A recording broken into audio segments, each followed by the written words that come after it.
আরে পুটি, রসগোল্লা তো চিনি জলে ফোটে, আজ কেন তেলে ভাসছে?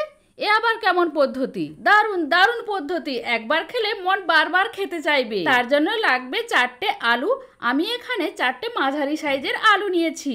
আলু ছাড়িয়ে ধুয়ে উল্টো পাল্টা করে কেটে নিচ্ছি। আপনারা চৌকো, গোল অথবা নিজেদের পছন্দ মতন কেটে নিতে পারেন। আমি এইরকম ভাবে কেটে এখন ছিদ্রযুক্ত থালায় তুলে নিচ্ছি। এবার একটা পাত্রে জল ফুটিয়ে নিতে হবে। এর মধ্যে ছিদ্রযুক্ত থালা দিয়ে আলুগুলো ঢাকনা দিয়ে ভাপিয়ে সেদ্ধ করে নিতে হবে।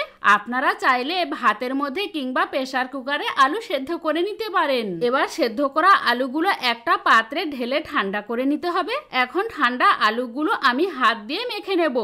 আপনারা চাইলে এই কাজটি মিক্সিতে করে নিতে পারেন। আলু মাখা হয়ে গেছে, এর মধ্যে দিতে হবে স্বাদ মতন লবণ ও 1 কাপ কর্নফ্লাওয়ার। আপনারা যে পরিমাণে সেদ্ধ করা আলু নেবেন, কর্নফ্লাওয়ার এমন পরিমাণে দিতে হবে যাতে আলু শক্ত হয়ে মাখা হয়। এরপর গোল গোল শেপ দিয়ে রসগোল্লা তৈরি করে নেব। আপনারা নিজেদের পছন্দ মতন যে কোনো শেপ দিয়ে নিতে পারেন। সত্যি বলতে কি, মাখাটা এমন সুন্দর হয়েছে, হাতে তুলোর মতন লাগছে।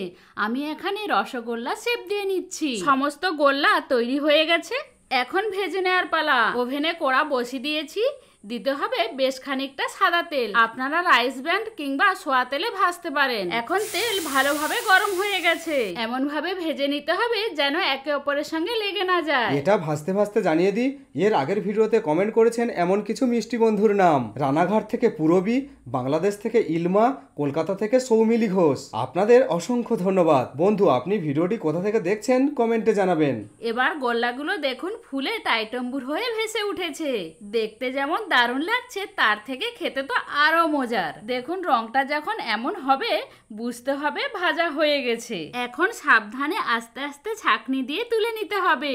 এখন তৈরি করে নিতে হবে মজাদার সুস্বাদু স্যুপ। তার জন্য লাগবে সামান্য পরিমাণে তেল, পেঁয়াজ কুচি, কাঁচা লঙ্কা কুচি, টমেটো কুচি, ক্যাপসিকাম কুচি, রসুন কুচি ও ধনেপাতা কুচি। কড়ার মধ্যে দিয়ে নেড়ে চেড়ে দিতে হবে টমেটোর সস ও পরিমাণ মতন জল। টমেটোর সস একটু গাঢ়, তাই জল দিয়ে ফুটিয়ে নিচ্ছি। এইভাবে স্যুপ তৈরি করে নিলে দেখতে যেমন সুন্দর হয়, খেতে তো আরো মজাদার। এই সময় গ্যাসের আঁচটা মিডিয়ামে রাখতে হবে আর কন্টিনিউ চামচ দিয়ে নাড়তে হবে। ঈশান এই স্যুপটা পছন্দ করে, তাই আমি এইভাবে তৈরি করি। 5 মিনিট ফুটিয়ে তুলে নিন, দেখুন এমনটা হয়েছে।